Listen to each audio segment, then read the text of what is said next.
Hello, my friends. It's Andrea here, and it's incredible, but we are already in November almost. So, are you ready to explore together with me the month that is full of optimism due to the tropical Sagittarius, where we have planets crossing also one of the most important points, the galactic center, for example, where the energy portals are open and strong. And we can say that November is an interesting month for us. It is a wrap up of the full force energy and activity in 2023, since December is more or less vacation. So let's see what we can expect from this nice November in 2023. Let us dive into the aspects of this month, and we would like to mention first of all that the energy of the eclipse is still present, and this is due to the fact that the last eclipse in Taurus, which will be the last in Taurus for quite a while, which means at least 9 years, but the nodes would be inverted, and 19 years roughly for the same position of the nodes. It put a sort of final influence, final touch for now, at least on the financial system. So we will not see such events very soon, as mentioned. But what can we really expect from November? We do have a optimistic atmosphere, like mentioned before, because of the transits into Sagittarius. But let's see how we start. We start with a retrograde, let's say full influence from the outer planets, almost full because Pluto already started the direct motion, as we know, but we do have all other planets which are Neptune, Uranus, Saturn and Jupiter still retrograde. So the pace is not there, at least in the first part of the month. But surprise, on the 4th of November we do have good news, because Saturn would move direct. And this is one of the most important events of the month, and it is good news because Saturn, which is about contraction, restriction and boundaries, will be less strong, since it's not retrograde anymore, so it's not so close to the Earth, which is important to understand in terms of price evolution in the markets, due to the fact that any aspects that will be really made with natal charts of cryptocurrencies and are positive would be stronger in nature in general. We do have on the 6th of November a beautiful, nice trine aspect between Venus and Pluto, and this is just before Venus transitions into Libra on November 8th. The November 6th aspect can tell us about good news on regulatory nature, actually, because it's Pluto, it's about law, it's about people in power who would be benevolent towards Venus related matters, that is value, money, cryptocurrency. So we can expect some good developments in that regard, and in general also it's a aspect that would raise the price in general.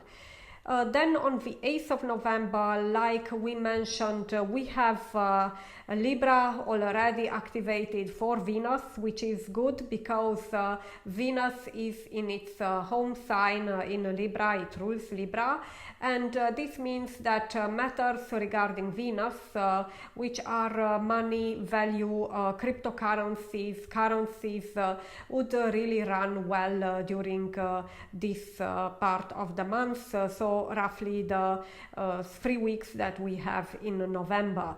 And it's not only about money, but it's also about other matters regarding Venus, so relationships, love, it's about beauty, it's about enjoying life, it's about women in general, and these are good news. So if you had any problems in these domains, you will be really relieved of them, and this is excellent news for everyone, I would say.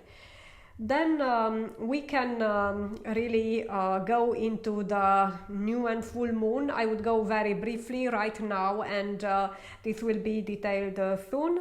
And we have a full moon in Gemini on the 27th of November. I mentioned the full moon at first because I see it a bit less controversial, so to speak, and it's in Gemini, the sign of the market. So we can see a sort of milestone, a sort of completion on the 27th in regards to financial matters, because Gemini is the sign of trading for the ones who do not know, and it's about really trading markets, so cryptocurrency as well, stock market, so there is good news in this regard usually.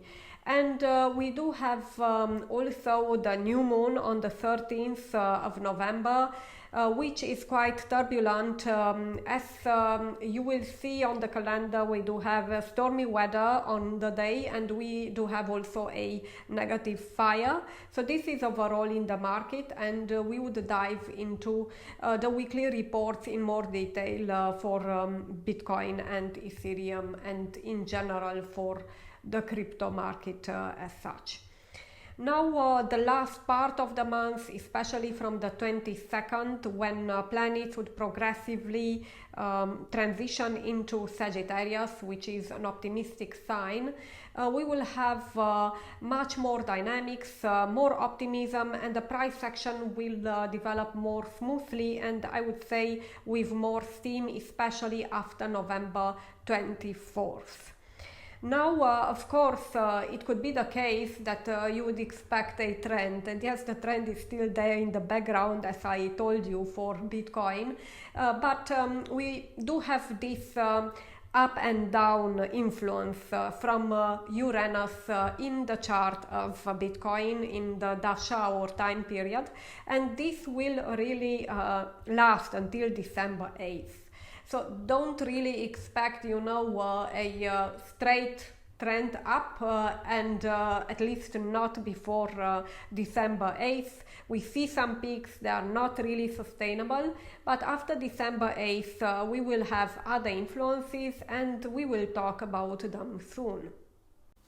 Now I would like to give you a bit of a bonus, so to speak, in regards to key dates, optimistic dates, because we are in an optimistic month for Bitcoin, and these are as follows.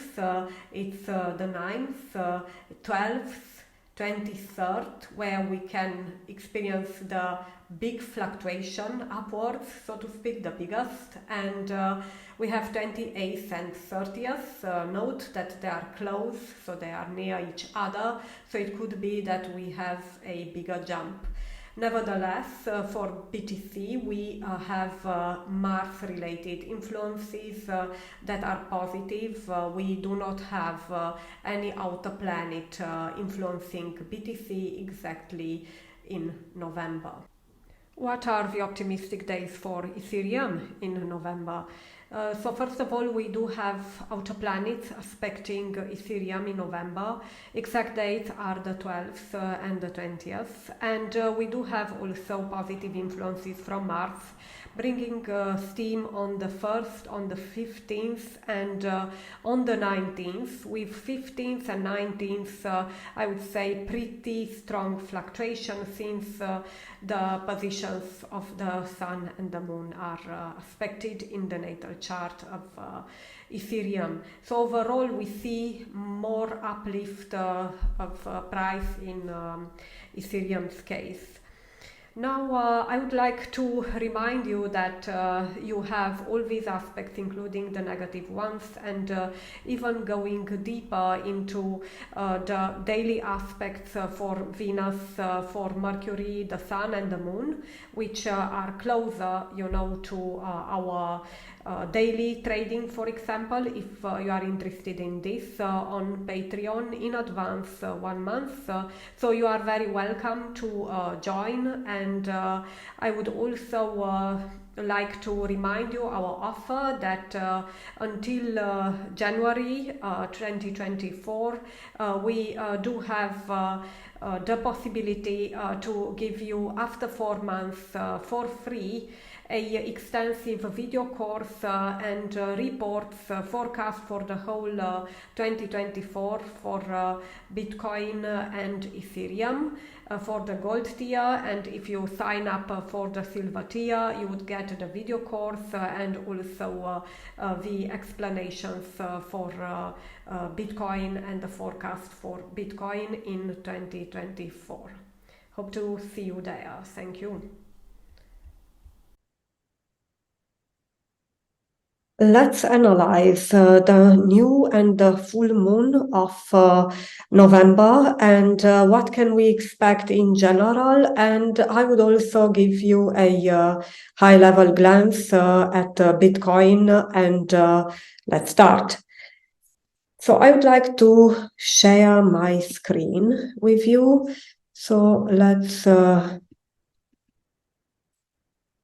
it now. Yes, so here you can see another chart. Maybe you are not so used to that because I think most of you are used to the Western astrology, to the round, to the circle chart. But this is a so-called diamond chart. It's North Indian style. Since I shared the screen and I saw some interest, I thought you are also curious how I work. So this is the way I work with this North style Indian chart, and this is the sidereal chart.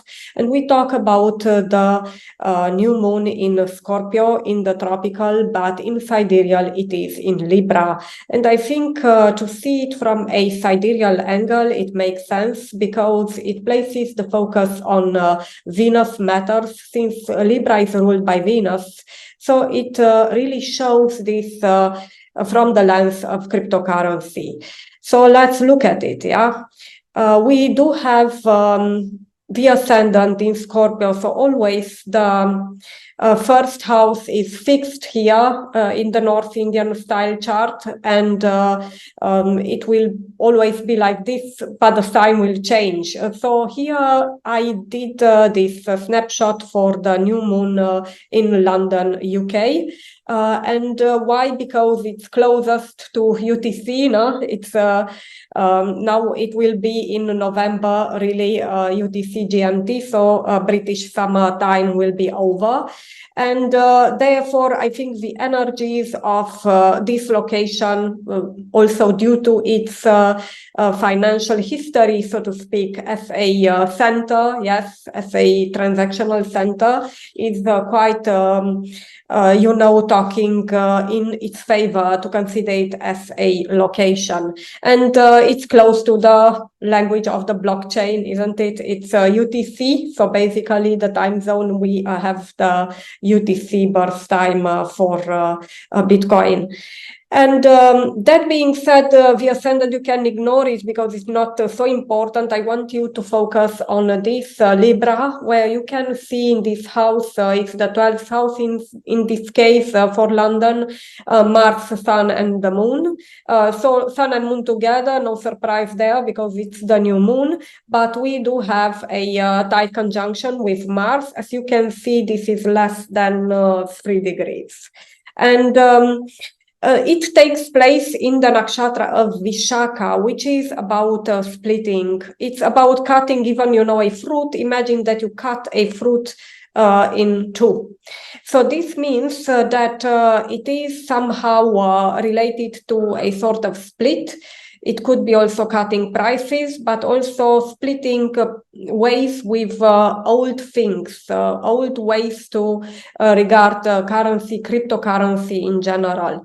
What happens here is also the fact that we do have the ruler of Libra, which is Venus, in the 11th house, in this case in Virgo. And as we know, it's debilitated. Yes, it's the sidereal Virgo, but nevertheless, we have also the wide conjunction with Ketu, which also shows diminishing. So it's a diminishing influence on the new moon in general.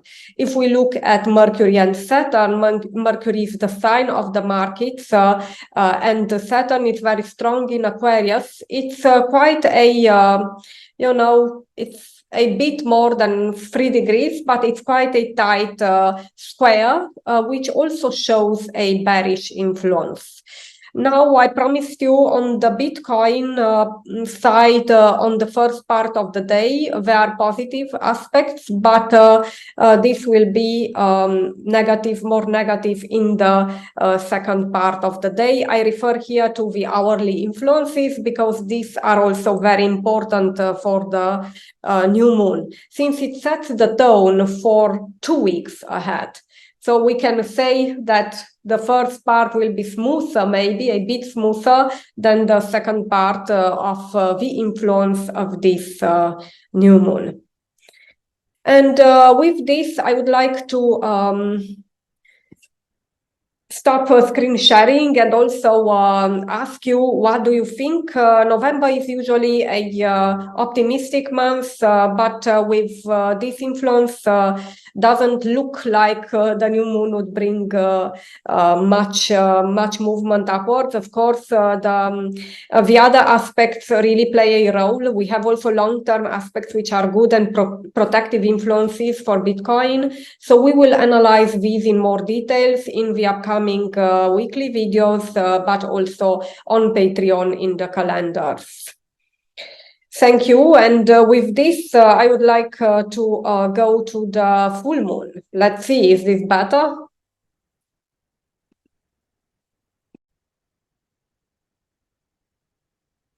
So the full moon is in the tropical sign of Gemini, and in sidereal, we can see that the moon is in Taurus in sidereal. Taurus is the sign of money, banks, finance, and currency, cryptocurrency as well. Therefore, let's dive into it. So important is, of course, especially the moon now, because we talk about the moon phases, and again the location is London and the ascendant is again Scorpio, not a surprise because of the same location and only 2 weeks difference in time. And ignore that, this is not so important, but we can look at the position of the moon. So the moon is in the Rohini Nakshatra. This is the good part of the whole story, because the moon is situated in the star of Ascent, which is good for starting a business, for making things grow, for agriculture in general. So it's like a positive nakshatra in order to put the seed and to see it grow afterwards. And afterwards, I think it will be quite a while, at least not the next 2 weeks, because this full moon looks quite bearish. I mean, this is overall at market level. And I tell you also why I think this is the case. So first of all, you can see from a Western perspective the aspects already. We have a Moon-Mars opposition, and we have Mars-Saturn square and a Moon-Saturn square. When we have such combinations, they talk about conflicts, about violence, about fighting in general. So it's not an easy way to really navigate this period. I would say Mars is in Scorpio, which is also about big money, secrets that can be revealed. Always it happens at full moons, but also we can say that it's a very strong Mars. So also the frustration will be quite strong, and also work behind the scenes in order to solve something at a point in time. So it's basically a tough configuration in the sky, and we see the square and the aforementioned opposition. They're not really exact, but they are tight around 3 degrees, so we can say that they are fully operational. The Venus-Ketu conjunction in it's white in Virgo in the sidereal zodiac. It's still on, it's normal. And what is really interesting here is the fact that we have really Mercury, if we think about its importance in this whole full moon in Gemini. So here I analyze it from a tropical perspective. This Mercury is placed as you see in the sidereal Sagittarius at 0.29 degrees, which means that it's a very close position to the galactic center. And Sagittarius is also international, yes? So it shows an international sign, and Mercury is news and markets. So this shows also the fact that international news globally on a large scale would really influence the pricing. And with all the violence and restrictions, it will not be the best. What I can say also is the fact that we do have here a stop and go configuration whenever Mars and Saturn make such strong aspects at the same time, because Mars would like to really push forward, to move. It's about speed, it's about getting things done, while Saturn would be restrictive, it would be associated with various constraints, and this could be from the law, from a classical way to see things, quite rigid and hierarchical. So this is something to take into account. It would be also drop and stagnation, how I see it. So it won't be a drop and then a fast recovery. Of course, for Bitcoin, it would depend on the influences on the actual horoscope, but at market level, it's a sort of stop and go, so don't expect so much for this full moon. And with this, I would like to share, to stop the screen sharing, and also in conclusion to say that I do think in general November is quite you know, from the masses, it's a negative influence, although from a sun perspective and the other planets after the 24th, especially when Mars will be in the tropical Sagittarius, I think some optimism will come, but the problem will be the disturbing news that will control the markets and maybe will put some, you know, forces into panic, so to speak, and therefore the action, the price action itself would be quite chaotic, I would say, and this would be due to news, rumors, and stuff like that. Thank you so much for your attention and for liking and subscribing. It helps the channel, and more details are for sure on Patreon. Thank you.